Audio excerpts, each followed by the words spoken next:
అంతటా నిండిపోయిన పరమాత్మని కాంతి స్వరూపంగా, ఆ కాంతి ఎందే అన్నీ ఉన్నాయి. అసలు ఆ కాంతి ఎందే నీకు కనపడుతున్నాయి.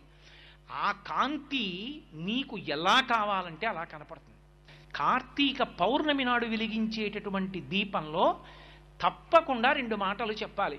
దామోదరమావాహయామి అనాలి, లేదా త్రయంబకమావాహయామి అనాలి. కార్తీక దామోదరుడు అంటారు. దామోదర విష్ణు సంబంధం, త్రయంబక శివ సంబంధం. త్రయంబకుడు అంటే 3 కన్నులున్నవాడు అన్న అర్థమే కాదు.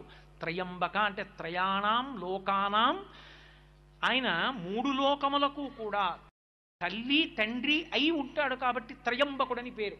అటువంటి త్రయంబక స్వరూపమైనటువంటి పరమశివుణ్ణి ఆవాహన చెయ్యాలి. అక్షత వేసి ఓ పువ్వో పసుపో కుంకమో వెయ్యాలి దీపం మీద. దామోదరుణ్ణన్నా పిలవాలి, త్రయంబకుణ్ణన్నా పిలవాలి.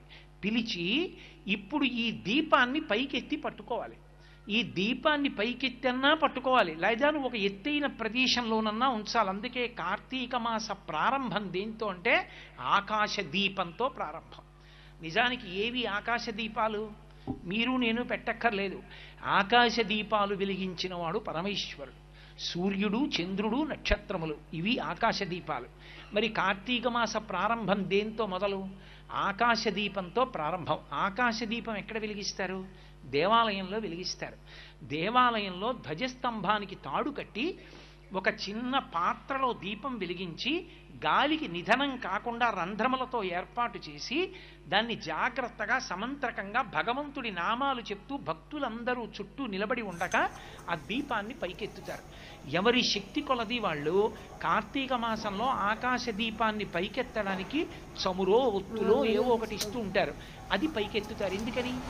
ఇప్పుడు ఆ దీపం ధ్వజస్తంభం మీద అంతటా వెలుతురు చిమ్ముతుంది. ధ్వజస్తంభం మీదకి ఏదైనా లాగారు అంటే, పతాకాన్ని ఆరోహణం చేశారు అంటే ఈశ్వరుడికి ఉత్సవం అవుతోందని గుర్తు.